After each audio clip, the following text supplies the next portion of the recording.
जिस मुल्क में जितना बड़ा नोट होता है वो इस बात का इजहार होता है कि इनकी इकोनॉमी उतनी ही कमजोर है। जो स्टेट बैंक के गवर्नर है उन्होंने इसको प्रपोज भी कर दिया है, प्रपोज प्लान भी गवर्नमेंट के पास जा चुका है। एक लम्हा जरा तस्वर कीजिए उन लोगों का कि जिन्होंने बैंकों में अपनी अमाउंट शो नहीं की हुई और करोड़ों अरबों रुपए का गबन करके उस ब्लैक मनी को अपने घरों की सीलिंग में छुपाया हुआ है, उनकी शामत आ जाएगी। तो ये एक पॉजिटिव स्टेप होगा इस एक चीज की तरफ कि हम अपनी इकोनॉमी को स्टेबल करने की कोशिश कर रहे हैं।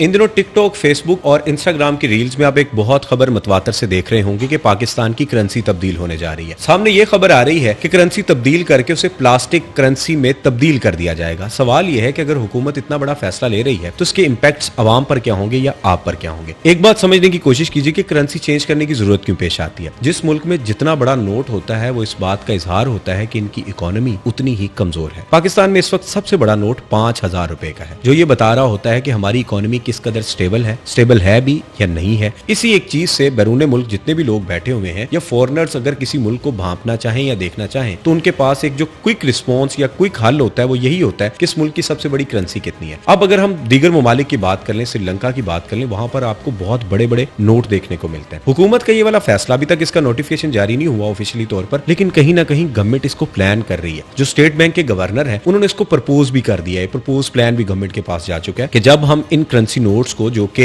कागज पर छपते हैं इनको प्लास्टिक में कन्वर्ट करेंगे। एक तो जाली नोट जो आप मार्केट में देखते हैं बहुत ज्यादा ट्रेंड कर रहे होते हैं, ये मार्केट में बहुत ज्यादा चल रहे होते हैं, उनमें कमी आएगी। दूसरे नंबर पर अगर करेंसी नोट प्लास्टिक के हो जाते हैं, एक लम्हा जरा तस्वर कीजिए उन लोगों का कि जिन्होंने बैंकों में अपनी अमाउंट शो नहीं की हुई और करोड़ों अरबों रुपए का गबन करके उस ब्लैक मनी को अपने घरों की सीलिंग में छुपाया हुआ है, उनकी शामत आ जाएगी। जाहिर है गवर्नमेंट अचानक से इस चीज को अनाउंस नहीं करेगी, इसके लिए एक आपको टाइम मार्जिन देगी कि इतनी देर तक आपके पास जितने भी नोट हैं वो बैंकों में जमा करवा के उससे मुतबादिल करेंसी आप लोग हासिल कर लें। लेकिन अगर देखा जाए, अगर इस पे एनालिसिस किया जाए तो ये एक पॉजिटिव स्टेप होगा इस एक चीज की तरफ कि हम अपनी इकोनॉमी को स्टेबल करने की कोशिश कर रहे हैं। इसके अलावा गवर्नमेंट बहुत बड़े पैमाने पर तब्दीलियां भी कर रही है। जरा आप कीनली ऑब्जर्व करें, एक लम्हे को जरा निकलें शहर लाहौर से, पंजाब से और मुल्की सतह पर आके सोचें। इन कत्लो गारत की खबरों से जब आप निकल कर देखते हैं तो आप ये देखते हैं कि गवर्नमेंट आपकी बेहतरी के लिए स्टेप क्या ले रही है। क्योंकि यहाँ पर पाकिस्तान में एक चीज बड़ी आम है कि हमें अपना शख्स महफूज चाहिए। मैं बड़ी माजरत से ये बात बड़ी वाज़िया करूंगा कि नून लीग को at any cost Nawaz Sharif को प्रोटेक्ट करना है, पीटीआई को at any cost Imran Khan को प्रोटेक्ट करना है, पीपी को एट एनी कोस्ट जरदारी साहब को प्रोटेक्ट करना है। नोबडी थिंक्स कि पाकिस्तान में सबसे बड़ी जो चीज है वो पाकिस्तान को प्रोटेक्ट करने की बात है, और हम